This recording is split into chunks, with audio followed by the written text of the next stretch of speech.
সকলোকে স্বাগতম জনাইছো মোৰ অন্য এটি ভিডিঅ'ৰ মাজলৈ। আজি ভাবিছো নিছলা মাছ বনাম। হেহে প্ৰথমে মাছখিনি ভালদৰে পৰিষ্কাৰ কৰি ললো আৰু এতিয়া তাত হালধি আৰু নিমখ সানি লৈছো আৰু সমান্তৰালকৈ উলিয়াই লৈছো। পিয়াজ অকমান কাটি লৈছো সৰকৈ, লগতে আদা নহৰু পেষ্ট, শুকান জলকীয়া পেষ্ট, বিলাহী কাটি লৈছো আৰু গোটা গৰম মছলা লগত গুৰি মছলা আৰু এনেদৰে মাছখিনি সানি লৈছো হালধি নিমখ। আৰু এতিয়া কেৰাহীখন পাতি দিছো। কেৰাহীখনত মিঠাতেল দি যেতিয়া গৰম হ'ল তাত মাছখিনি মই ভাজি লৈছো আৰু এতিয়া মাছখিনি ভাজি হোৱাৰ পিছত সেই একেখন কেৰাহীতে মই বাকিখিনি প্ৰচেছ আৰম্ভ কৰিম।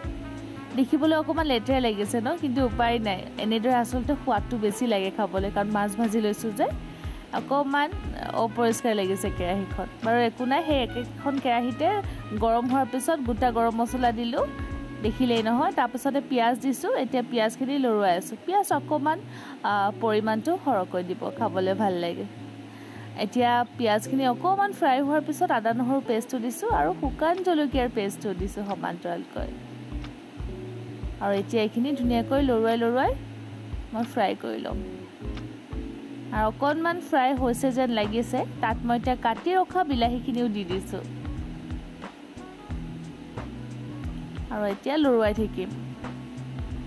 একেবাৰে জুইটো বঢ়াই নিদিব, জুইটো কমতে ৰাখিব আৰু এনেদৰে ফ্ৰাই কৰি থাকিব ঢাকি থাকি। আৰু ঢাকি থাকিলে ধুনীয়াকৈ তেলটো ভিতৰৰ পৰা ওলাই আহে আৰু খুব সোনকালে কোমলি যায়।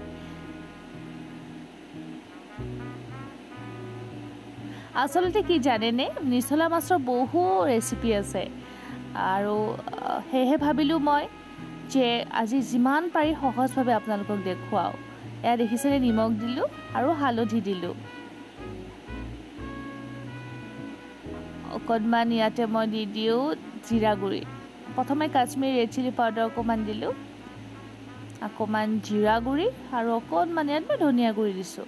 মছলাৰ ভিতৰত সেইখিনিয়ে।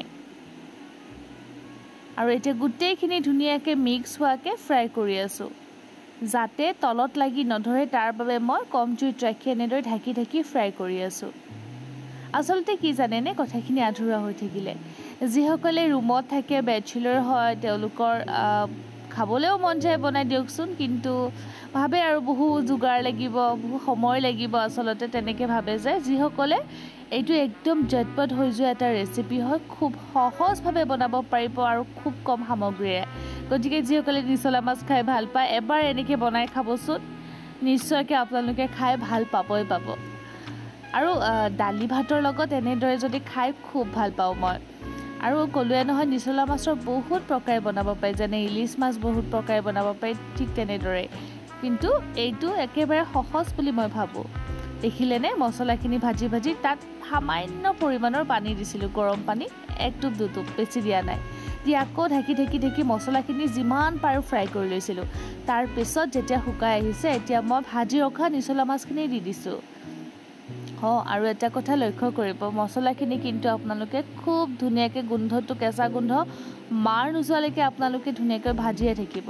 আৰু মছলাখন যিমান ধুনীয়াকৈ ফ্ৰাই কৰি ল'ব পাৰে, সিমানে চব্জিখনৰ টেষ্টটো নিৰ্ভৰ কৰে আচলতে। আৰু এতিয়া মই ঢাকি দিছিলোঁ, ঢাকি দি ইয়াত অকণমান গৰম পানী দিছোঁ, কাৰণ মাছৰ ভিতৰত যিহেতু মছলাখিনি সোমাই যাব লাগিব, গতিকে অকণমান গৰম পানী দি মই পূৰা জুইটো, ফ্লেমটো দেখিছেনে, জুইৰ ফ্লেমটো পূৰা বঢ়াই দিছোঁ। এতিয়া জুইৰ ফ্লেমটো বঢ়াই দিছোঁ, কাৰণ ভজা হৈছেতো, পানী দিছোঁ যিহেতু। আৰু এতিয়া পূৰা উতলিবলৈ দিওঁ আৰু এনেদৰে ইলতি সিলতি কৰি দিছোঁ মাছখিনি, যাতে গোটেইখিনি মাছৰ ভিতৰত মছলাখিনি সোমাই যায়। আৰু দেখিলে পানীটো পূৰা শুকাই গৈছে। এতিয়া জুইটো অকণমান কমাই দি ইয়াতে মই গোটা গৰম মছলা অকণমান পিহনাত খুন্দি লৈছিলোঁ, ইলাচি, লং, ডাঙৰ ইলাচি, সৰু ইলাচি, জাবিত্ৰী, গোটেইখিনি অকণমান খুন্দি লৈছিলোঁ আৰু এয়া নমাই দিলোঁ। এতিয়া খাবলৈ ৰেডি। আপোনালোকেও নিশ্চয়কৈ ট্ৰাই কৰিবচোন, ইমান সহজভাৱে ইমান টেষ্টি লাগে নহয় খাবলৈ। ধন্যবাদ ভিডিঅ'টো